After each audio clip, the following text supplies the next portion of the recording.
Hi Fire Signs, Aries, Leo, and Sagittarius. Welcome po sa ating channel at ito ay inyong Daily Gabay Tarot Reading for October 9, 2023. Please be reminded that this is general reading po, so maaari kayo makarelate o hindi, just take what resonates. Gamitin ang reading na ito bilang gabay lamang. Balik po kayo dito bukas para sa ating Daily Gabay Tarot Reading. Please like, subscribe, and click bell button for notification para po updated kayo sa daily tarot reading natin. Maraming salamat po. Para po sa gustong magpa-reading, maaari nyo pong makuha ang link. Nasa description box po ito. Message nyo lang po ako sa messenger. Maraming salamat po.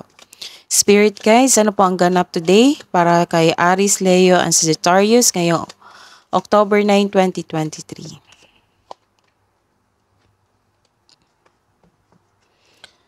Sa araw na ito, nagkaroon ng burden. Self-burden, suffering. Some of you. But don't worry, may blessing na parating kasi nagsasabi dito na makatanggap kayo ng abundance, wealth, and financial growth. Wow. So claim nyo na. And nagkaroon kayo ng choices kasi this is an opportunity. So nagkaroon kayo ng choices. Nagkaroon kayo ng choices kasi nagkaroon ng opportunity at nagkaroon ng desisyon. Kung ano yung pipiliin nyo, ano yung gawin nyo. Ano yung tatanggapin nyo?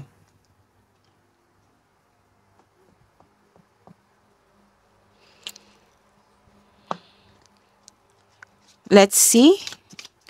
Hingi po kaming message po. Karagdagang message po. Spirit guides para po kay Aries, Leo, and Sagittarius. Bold. Unleash your adventurous side. Take risks and be daring. Next is, you have divine knowledge that can help others through your spiritual teaching.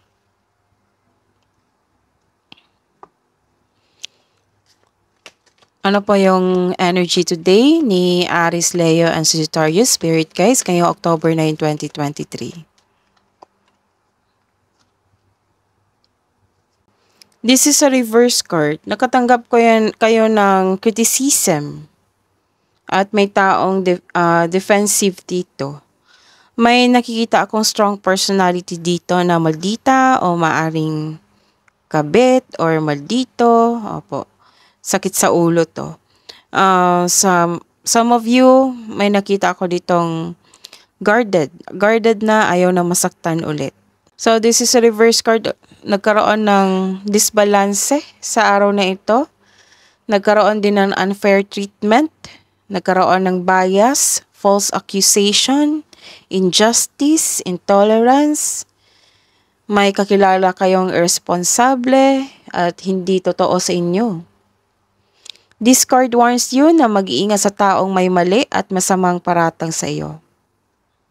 Nagkaroon ng disbalance either sa career, money, or sa isang importanteng sitwasyon ngayon. This card advises you to find your voice and stay strong to your values. Basta panatilihin mong maging totoo. Sa kasabihan pa, with the right values, reward comes. Let's see your career and money, spirit guides, para po kay Aries, Leo, and Sagittarius ngayong October 9, 2023.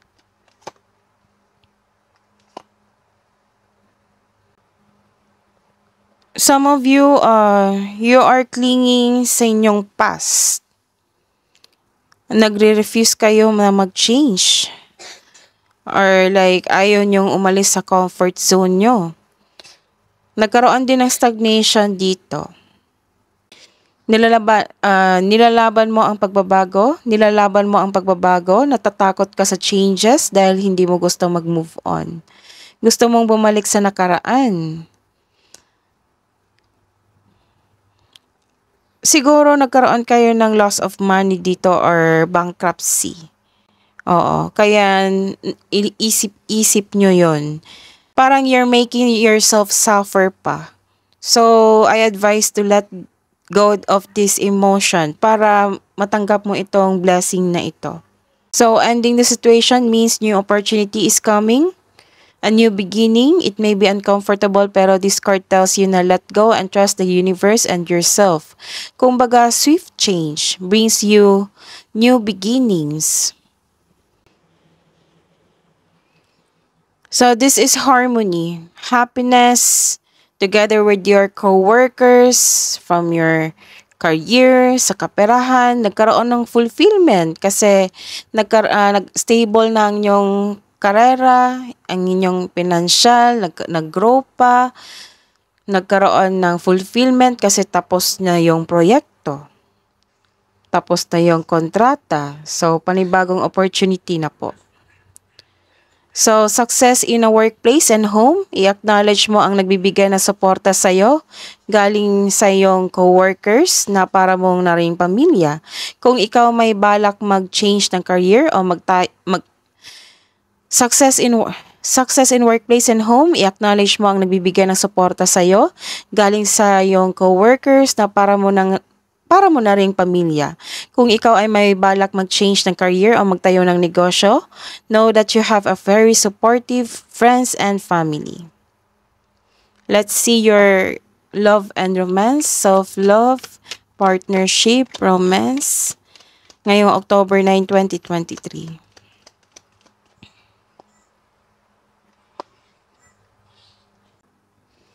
This is new beginnings. New beginnings sa buhay, pag-ibig, sa inyong sarili. Nagkaroon na ng ending sa sufferings. Nagkaroon ng abundance. Wow. Marami ng blessings. This one, 1, 2, 3, 4. So this is a blessings. New beginnings and abundance. This is a yes card. May parating na love or romance para sa mga single, para sa mga may relasyon. May ilang couple dito na nagpaplanong mag-level up sa relasyon nila. For example, bumili ng bahay bilang paghahanda sa pagsasama. May ilang couple din ay kontento na sa kanilang pagmamahalan.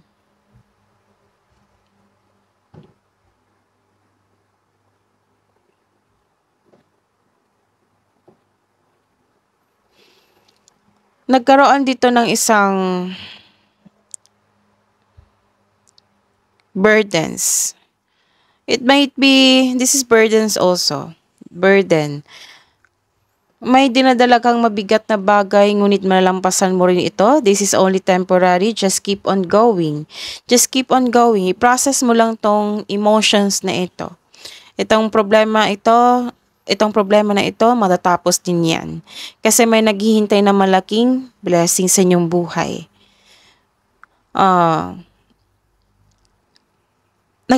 Nakikita ko kasi dito na masyado kang busy sa pag-aaral o sa trabaho.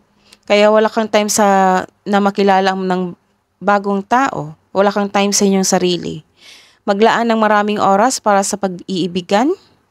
Ilan sa inyo ay breadwinner kaya nauubusan kayo ng oras para kilalanin ang bagong tao sa buhay mo. Isa sa inyo nagbibigay ng pressure, relying on you for emotional and financial support. Hidden truth po, anong iniisip mo, anong iniisip niya para po kay Aries, Leo, and Sagittarius. Spirit guys, ngayong October 9, 2023. Para po sa mga single. I am so attracted to you. Sa mga may relasyon, I feel you even though we are apart. Love advice po para po sa mga single, spirit guys, ngayong October 9, 2023.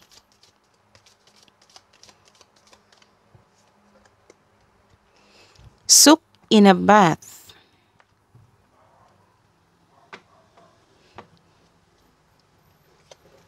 Love advice po para sa mga couple natin na Aries, Leo, and Sagittarius ngayong October 9, 2023. Honor your loved one and you will notice your relationship becoming stronger. Love advice po para sa mga Aries, Leo, and Sagittarius ngayong October 9, 2023.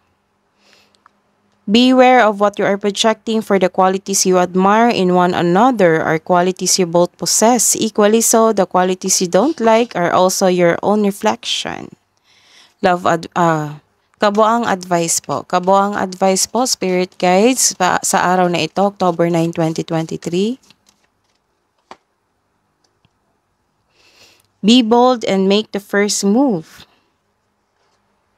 Dalawa na ang nagsabi. Sabi ni Universe, be bold and make the first move. Unleash your adventurous side. Take risks and be daring. Angels advice, Archangels advice, Guardian Angels advice, Spirit guides. Sa araw na ito, October 9, 2023, para po kay Aries, Leo, and Sagittarius. Message from Archangel Raphael. Take several deep breaths and exhale slowly to awaken your energy and to release old patterns. So, release your emotion, release your burden. Oo. Kasi may na-feel ka na burden dito. It may be last week pa ito. So, tapusin mo na ito. I-release mo na para pumasok tong mga